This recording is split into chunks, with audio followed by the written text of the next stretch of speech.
ધારાસભ્ય યોગેશ પટેલના નિધન બાદ ખાલી પડેલી વડોદરાની માંજલપુર બેઠક પર 30મી જુલાઈએ પેટા ચૂંટણી યોજાવાની છે। આજે ઉમેદવારી નોંધાવવાનો છેલ્લો દિવસ છે। ભાજપના સતીશ પટેલની સામે કોંગ્રેસે સિનિયર નેતા ભીખાભાઈ રબારીને ટિકિટ આપી છે।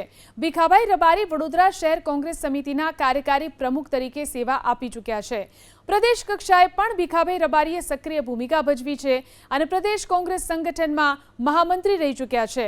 માલધારી સમાજ અને અન્ય પછાત વર્ગોમાં ભીખાભાઈ રબારી મજબૂત સામાજિક પકડ ધરાવે છે।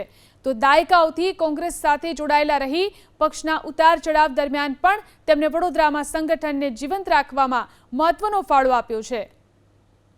વીજળી મંત્રી તરીકે આ વડોદરા શહેરમાં જે વીજળી ખાતું તે વખતે કોર્પોરેશન જોડે હતું અને બલ્બ નાખવો હોય કોર્પોરેટર તરીકે પૈસા નહોતા, એ ખાતું મેં લઈ લીધું અને એના માધ્યમ દ્વારા મેં જે ગરીબ લોકો હતા એના ઘરમાં વીજળી પહોંચે એવા આખા ગુજરાતની અંદર વીજળી 250 રૂપિયામાં ગામડાઓમાં કુટીર જ્યોતિ યોજના મફત પોઈન્ટ વીજળીનો આ બધું અમે કર્યું છે જમાનાની અંદર।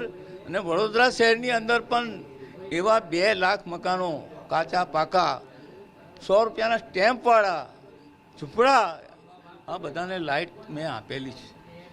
એ કામ જે કર્યું છે કોંગ્રેસની સરકારોએ આ લોકોએ આગળ એને બધું ખાના ખરાબી કરી નાખી છે।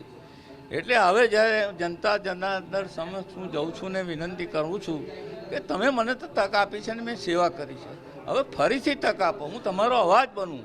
અને એટલી બધી આ ભાજપની સરકારે જે પરિસ્થિતિ ઊભી ગુજરાતની ને દેશની કરી છે તો એની અંદર પણ હું એમનો તમારો અવાજ બનીને રજૂઆત કરીને તમને ન્યાય મળે એના માટેનો હું પ્રયત્ન સતત કરતો રહીશ।